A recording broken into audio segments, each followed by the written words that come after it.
very often, if you're in a restaurant, for example, put it in first. I mean, most people wouldn't ask for a discount in a restaurant, but you can. So going back to your point of, dare I ask for a discount? Well, dare. Yeah. So aim high. And what we're seeing with President Trump, his negotiating tactic is not one that most people in business would recognise. Although the press seem to think he's a businessman. To be a bullfighter, you must first learn to think like a bull. Okay. And I think that's a very good way to think about negotiation.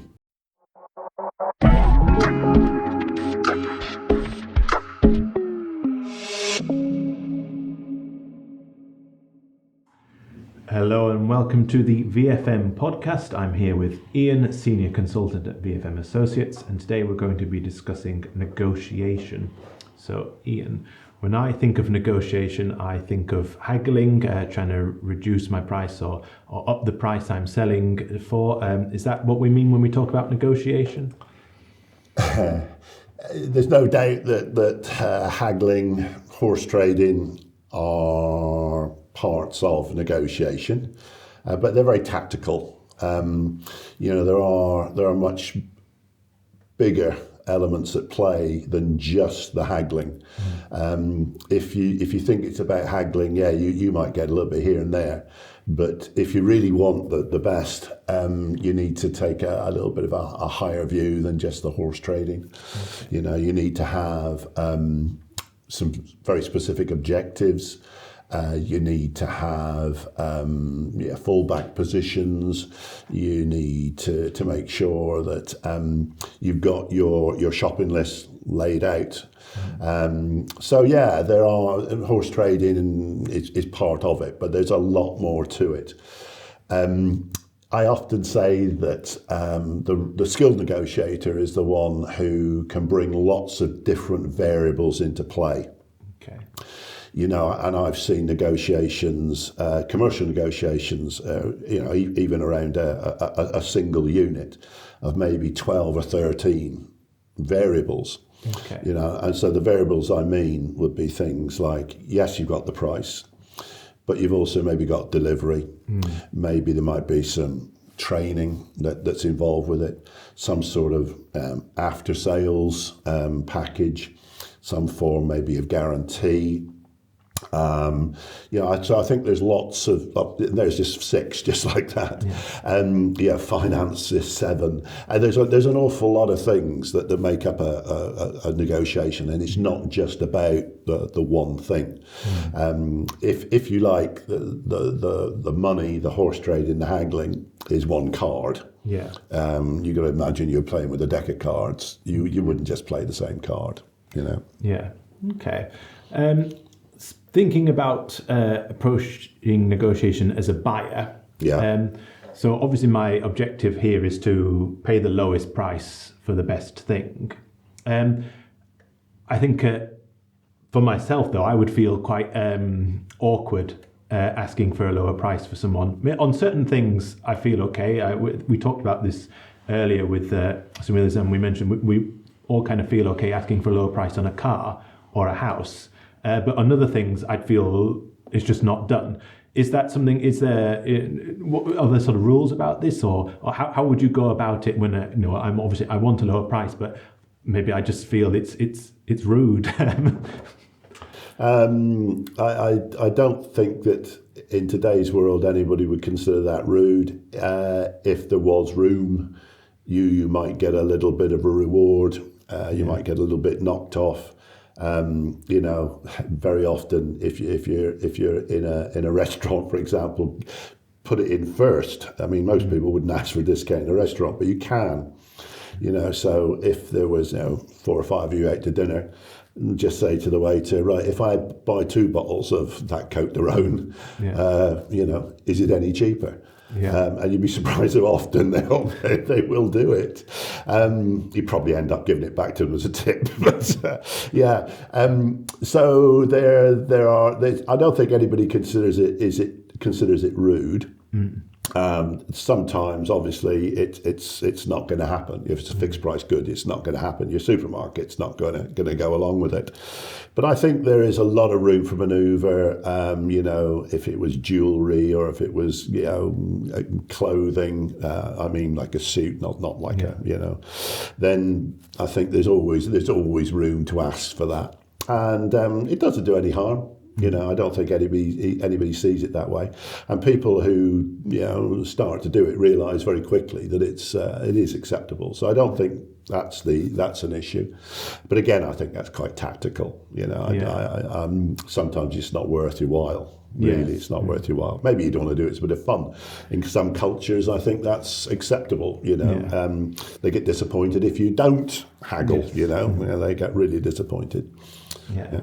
But I just think, I can see it being a bit of fun in a restaurant, maybe if you felt like that. But as you mentioned, sort of the whole deck of cards. If we're talking about business purchases, and we're actually looking at other maybe features or benefits someone can give me, which might not necessarily be the price. Right. So you're interested. You say features and benefits. So the features and benefits are very much in the selling side.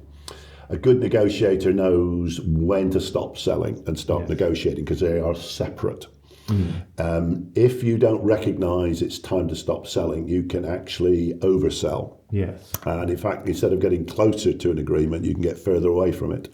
So the first thing is, to make sure that you understand when the selling stops so the negotiation can begin.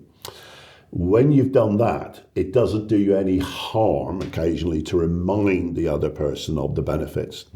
So if you're buying, for example, you would say something like, value of my business, we might be coming back again, I could recommend you to other people. If you're selling, of course, then what you would be looking to do is you'd be looking to reinforce what the customer will get in terms of success factors out of your offer.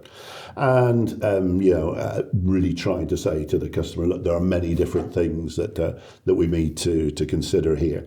And I think that would be the difference, that the buyer probably is in a position where they only need to play one card, the price card, whereas the seller probably needs to be playing lots of different cards.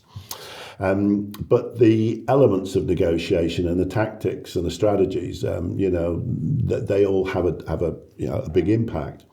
So if we take, for example, what we're seeing with President Trump, his negotiating tactic is not one that most people in business would recognise, although the press seem to think he's a businessman.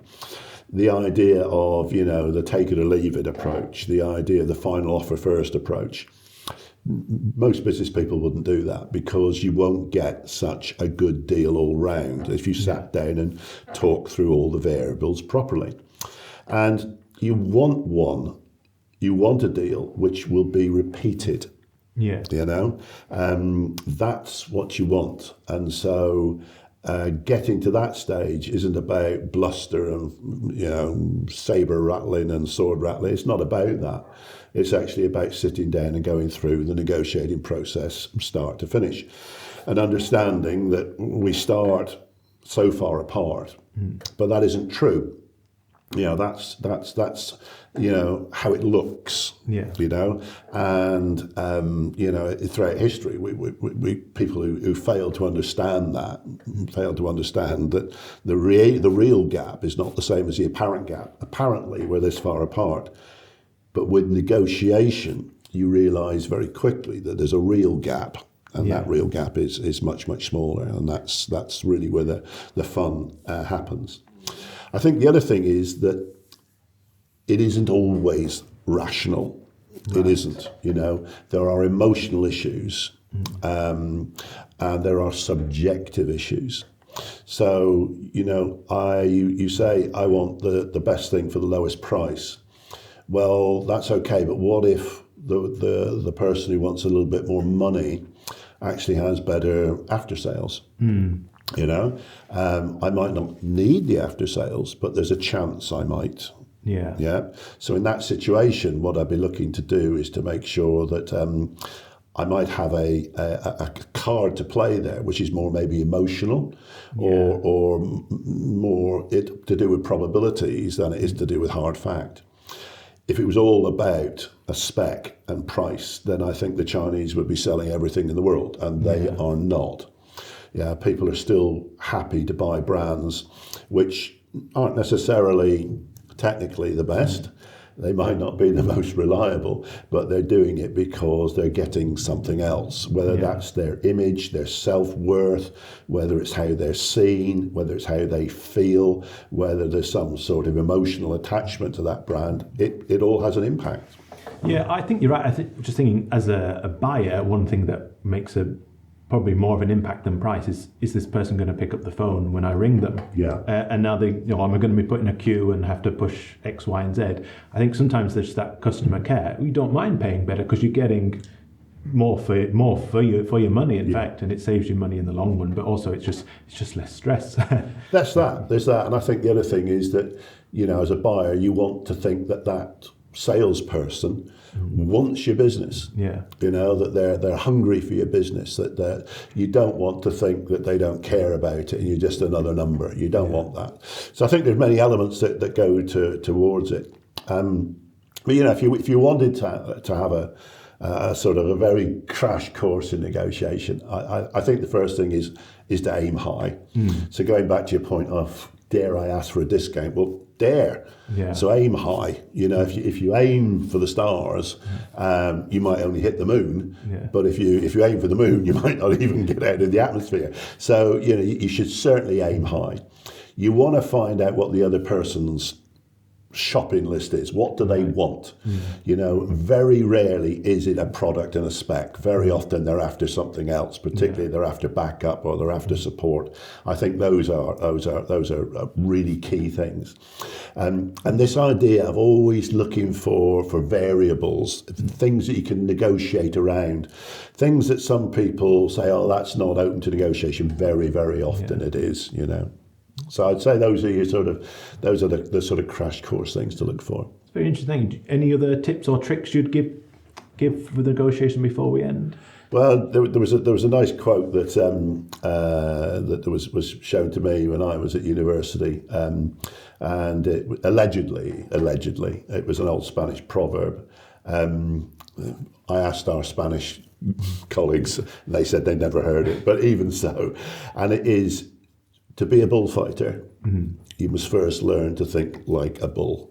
Okay. And I think that's a very good way to think about negotiation. Yeah. Okay. Ian, well, we'll leave it at that. Thank you very much, and thank you for your time. Pleasure, as always, Adam.